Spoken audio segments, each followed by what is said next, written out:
gente, vamos dar início a mais um vídeo para o canal Mente Aberta, certo? Esse vídeo aqui trata-se do segundo momento referente à história da psiquiatria, certo? Temática esta que é constituinte da playlist Sexto Período na SAL, Psiquiatria Básica, né?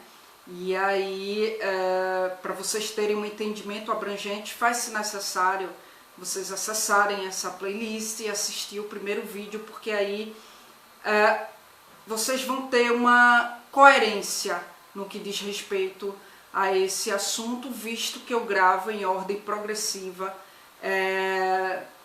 tratando-se de coerência, certo? Aqui eu vou me ater à psiquiatria medieval, né?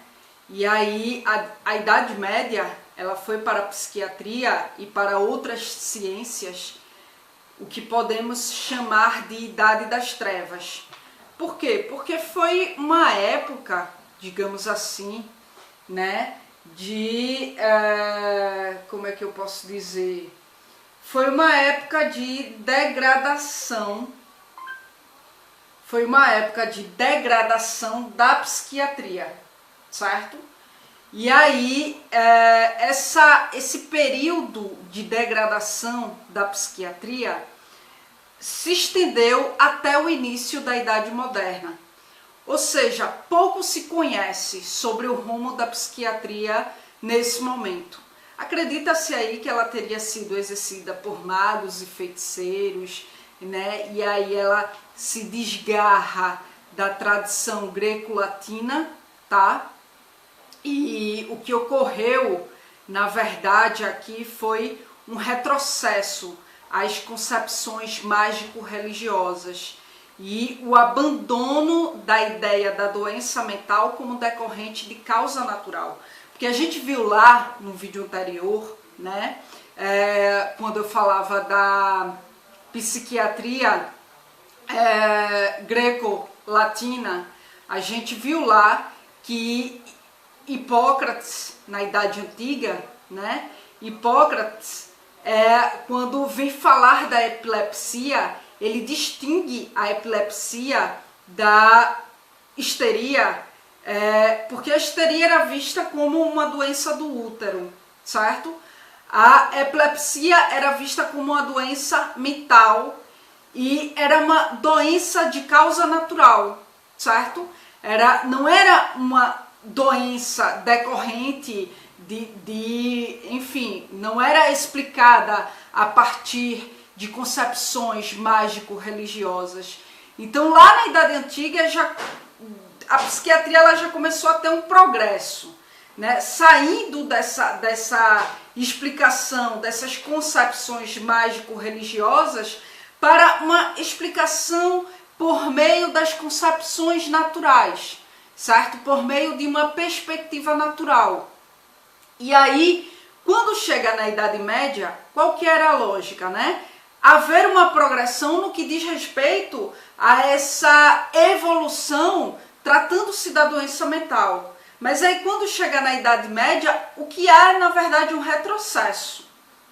Há um retrocesso às concepções mágicos religiosas, e aí se tem esse abandono da ideia mental como decorrente de causa natural. E aí era a época da Inquisição, e muitas mulheres histéricas, elas foram acusadas e elas foram queimadas como bruxas, certo? Por quê? Porque a histeria começou a se ter esse retrocesso no que diz respeito às suas causas, e aí não era vista como uma loucura, não era vista como uma doença que pudesse ser explicada a partir de um aparato natural, era sem explicação, e a explicação que se foi dada à histeria era a partir de concepções mágico-religiosas. Então as mulheres eram vistas como bruxas, né? E aí eram queimadas. E aí esse foi um momento que foi marcado por exorcismo, foi um momento que foi marcado por perseguição, né, aos enfermos mentais, né? Foi um momento marcado pela intolerância, pela condenação à fogueira, pela crueldade, e tudo isso só chegou ao fim, né? Esse caos todo chegou ao fim na Idade Moderna com a criação dos não menos brutais, como Mário Rodrigues fala no livro, né? A criação aí dos manicômios finalizou esse momento de tortura, mesmo sendo os manicômios brutais tanto quanto, né? E aí a sanção da lei de 1656 pelo rei Luís XIV, né, teve finalidades policiais, né? Ou seja, indevidos, libertinos, charlatões, errantes, indigentes, mendigos, ociosos, ladrões, lunáticos, dementes, alienados, insanos, todas essas espécies aí deviam ser eliminados publicamente ou levados à reclusão, certo? Então, esse aí é o contexto, digamos assim, histórico da psiquiatria medieval. E aí eis que surge a escola francesa e a primeira revolução psiquiátrica, né? Que aí é quando se começa, quando se dá início a uma tentativa de explicar as doenças da mente, em termos físicos e biológicos, levando então à terapia, certo? E aí no século XVII, a partir da fundação, né, de hospitais, a partir da fundação de locais para o cuidado de doentes mentais, começa a se dar uma mudança fundamental. E aí, dentre as terapias que eram utilizadas na época, podemos destacar o eletrochoque, o sono profundo, o choque insulínico e as psicocirurgias, né? Tratando-se do sono profundo, acredito que pouco se tem, pesquisei muito, né, em dados científicos, mas há poucos registros falando sobre como era que se dava essa terapia do sono profundo, mas eu acredito ser muito próximo aí da hipnose, né?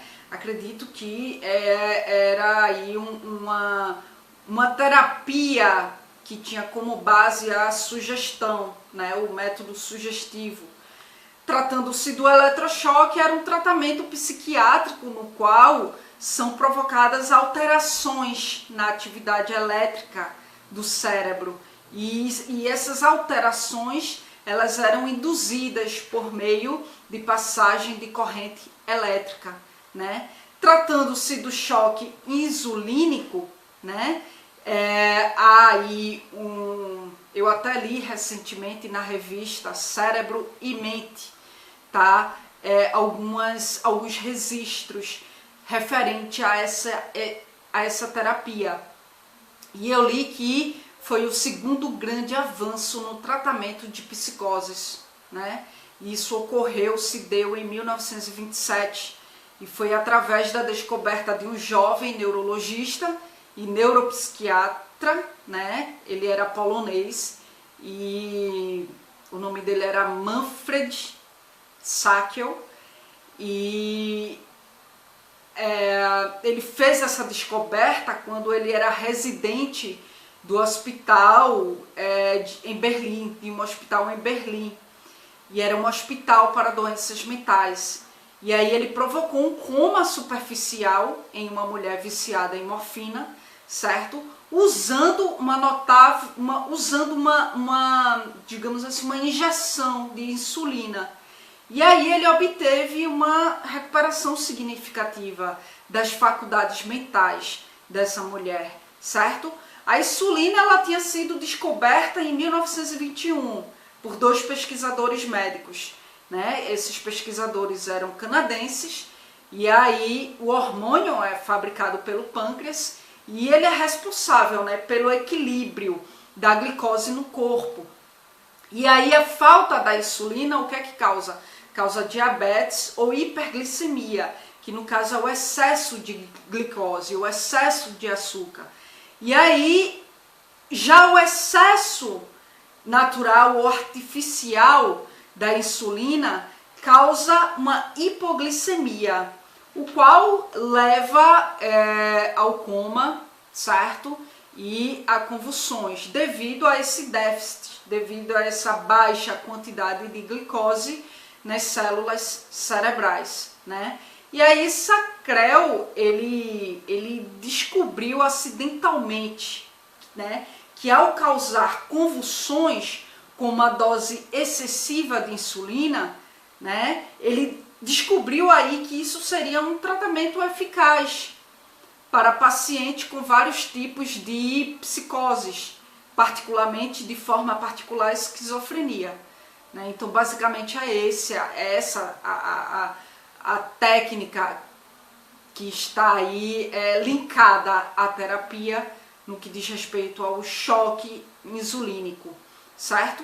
E tem-se também a psicocirurgia, que aí é um ramo, né, da neurocirurgia, que aí é realizada para modular a performance do cérebro e assim afetar mudanças na cognição, com a intenção de tratar ou até mesmo aliviar a severidade das doenças mentais, né? Terapia essa que deixava muitos dos pacientes em estado vegetativo e, enfim, moldava mesmo o cérebro no sentido de afetar mesmo cognitivamente, né? E antes os doentes, que eram temidos, hostilizados e rejeitados lá na Idade Média, né, passam a partir dessa mudança a serem reconhecidos como objeto da psiquiatria, dignos de cuidados médicos, certo? E essa mudança, ela veio aí para abolir o caráter demoníaco das práticas alienistas da época medieval. Foi o momento em que a noção de doença mental, ela destacou-se com bastante nitidez. Mário fala isso no livro. Foi um momento em que se promoveu o reconhecimento do doente mental como objeto da psiquiatria. E aí esse momento marcou essa primeira revolução psiquiátrica, tá? E aí foram feitas, se deu início aí várias tentativas de encontrar explicações psicológicas para as perturbações mentais, certo? Foi um movimento marcado pela fundação dos hospitais psiquiátricos e casas de saúde, como a gente viu anteriormente, muito embora os hospitais tivessem sido fundados em toda a Europa, certo? Mas de forma específica, a escola francesa ou a escola clássica de Paris foi quem dominou esse cenário psiquiátrico europeu até o início do século XX. E o reconhecimento do doente mental como paciente de patologia natural, né, acima de tudo orgânica, com efeitos psíquicos, coincide então com a Revolução Francesa, que foi uma época em que se deu aí a defesa dos direitos humanos, no que diz respeito à igualdade, à fraternidade, à liberdade, e tudo isso aí era pregado pelo iluminismo francês. E o iluminismo francês, ele é caracterizado pela importância dada à razão. Então, com isso, a razão encaminharia o homem à sabedoria e aí o conduziria à verdade, né? Falando um pouquinho de Pinel, de Philippe Pinel, ele chegou a Paris em 1778, dentro desse contexto, né, da primeira revolução psiquiátrica, e aí ele foi considerado por muitos como o pai da psiquiatria. E Pinel, ele trabalhou em vários hospitais de Paris e deu uma vazão muito grande aos cuidados com os pacientes. Ele enfatizava o cuidado, né, para com o outro, para com os pacientes, a partir de princípios humanitários. Pinel passou anos nos hospitais observando e cuidando dos doentes. E com isso, né, com esse feito, a identificação das doenças mentais começam a ganhar um grande aprimoramento. E aí dessa escola surgiram discípulos, os quais descreveram respectivamente a loucura circular e a loucura de dupla forma, que hoje é renomeada aí como transtorno bipolar do humor, né? E um outro destaque que merece ser apontado nessa escola francesa é a ênfase dada à influência de substâncias na dissociação de comportamento, ou seja, os efeitos do haxixe na vida mental foi estudado. Para quem não sabe, o haxixe é uma droga de efeito entorpecente, que é feita a partir da cannabis ativa, que é a mesma da maconha, certo? E um discípulo dessa escola, o Ernest, ele descreveu quadros delirantes aí da evolução crônica. Então, basicamente é esse os marcos principais desse contexto da primeira revolução psiquiátrica, tá bom? Espero que vocês tenham entendido. Em caso de dúvida, pode mandar um e-mail para mim. O meu e-mail vai estar aqui na descrição do vídeo, tá certo? Aí eu trago a tua dúvida para dentro da playlist Carla Responde, tá bom? Se tu tem interesse em algum assunto e queira que eu traga esse assunto para explorá-lo aqui dentro do canal, tu envia a tua solicitação para mim, tá bom? E aí eu trago o teu pedido para dentro da playlist a pedido, trago a tua temática, o teu assunto, mesmo que eu não saiba o assunto, mas eu vou estudá-lo, eu vou pesquisá-lo dentro de literaturas confiáveis e irei trazer para o canal e explorá-lo da forma mais clara, mais didática possível, tá bom? Na descrição do vídeo também vai estar o link das minhas redes sociais. Fiquem à vontade para seguir, adicionar, tem o Instagram, tem o Twitter, tem os perfis de Facebook, tem a fanpage, para que vocês possam acompanhar de perto as postagens que eu faço referente aos meus projetos, tá bom? Só não respondo mensagens via redes sociais devido ao excesso de pessoas, certo? E aí fica um acúmulo de mensagem, para não ser injusta, respondendo uns sim, outros não. Eu optei por responder apenas por e-mail e por ordem de chegada, por isso pode demorar um pouco, porque eu também recebo vários e-mails, e aí pode demorar um pouco até que eu venha acessar o teu, tá certo? E, enfim, gente, é isso. Inscrevam-se no canal, aqui eu abordo vários assuntos dentro de várias áreas. A área a qual eu estou em formação é a psicologia, por isso eu dou uma ênfase maior a essa área, dou uma vazão maior a essa área, mas aí eu abordo outros assuntos também, além da psicologia na área de humanas, na área de saúde, sobre as coisas da vida, sobre séries, sobre filmes, tá bom? Então fiquem à vontade para se inscrever. Se gostou do vídeo, tu dá um like, se não gostou, dá um dislike, mas coloca aqui no comentário do vídeo o que foi que você não gostou, o que eu deixei a desejar, para que daí eu possa ler a tua crítica e possa melhorar quanto à minha metodologia de construir conhecimento aqui com vocês, tá bom? Obrigada pela atenção de vocês e até a próxima gravação.